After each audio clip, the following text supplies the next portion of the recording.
Hello everyone, good morning. So, in this video guys, since magto 2 weeks na akong nandito sa Borog at hindi na talaga ako naka-exercise, naka-upload ng exercise ng mga video. So, I'm going to share with you guys an exercise to here.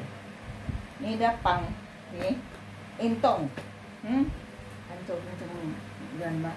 So, this one, like this exercise to lose belly fats while sitting on the chair like this. 1, 2, 3, 4, 5, 6, 7, 8, 9, 10, 11, 12, 13, 14, 15, 16, 17, 18, 19, 20, 21, 22, 23, 24, 25, 26, 27, 28, 29, 30, 31, 32, 33, 34, 35, 36, 37, 38, 39, 40, 41, 42, 43, 44, 45, 46, 47,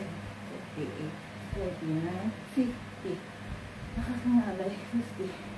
51, 52, 53, 54, 55, 56, 57, 58, 59, 60.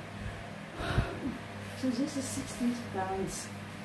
And you can make it longer if you can. So, yan ang muna akong isi-share ko sa inyong exercise guys. Kasi nasa Borol pa ako. Nag-2 weeks na ako. Nandito kasama ang alaga. Thank you so much for watching.